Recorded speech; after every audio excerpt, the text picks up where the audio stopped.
Curious George and the Birthday Surprise by Margret and H.A. Rays. This is George. He was a good little monkey and always very curious. Today is a special day, the man with the yellow hat told George at breakfast. I have a surprise planned and lots to do to get ready. You can help me by staying out of trouble. George was happy to help. Later, while George was looking out the window and being very good, he heard some tinkly music. It was coming from an ice cream truck. George watched as a whole line of children and their dogs enjoyed some ice cream treats. It looked like fun. But when the ice cream truck moved on, George forgot all about staying out of trouble and went to find some fun of his own. In the living room, George found noisemakers and hats and games. Could this be part of his friend's surprise?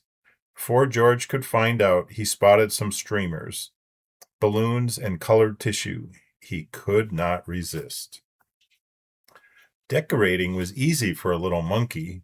Still, George was curious about the surprise, and what was that good smell coming from the kitchen? George followed his nose. It was a cake, and it looked as good as it smelled. All it needed was frosting. George had seen his friend making frosting before, but today his friend was busy. Maybe George could help. He could frost the cake himself. First, George put a bit of this in the mixing bowl, then he added a bit of that. Then he turned the mixer on. The frosting whirled around and around. It was whirling too fast, but when George tried to stop the mixer, it only went faster and faster and faster. George lifted the beaters out of the bowl. Frosting flew everywhere. Poor George, he did not mean to make such a mess. He had only wanted to help.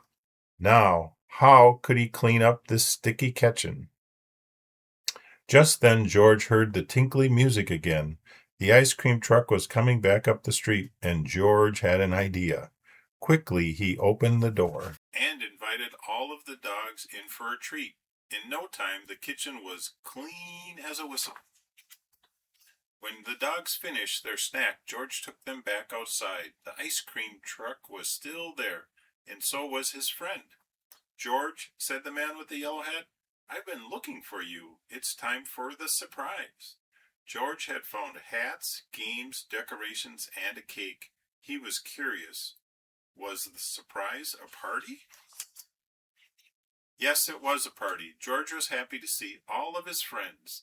They were glad to see George, too. What great decorations, Bill said. What a lot of presents, said Betsy. Why don't you play some games with your guests, George, the man with the yellow hat suggested. I have one more thing to do. When George's friend came back, he was carrying a cake covered in candles. This wasn't just any party, it was a birthday party. But George was still curious. Whose birthday was it? He watched to see who would blow out the candles.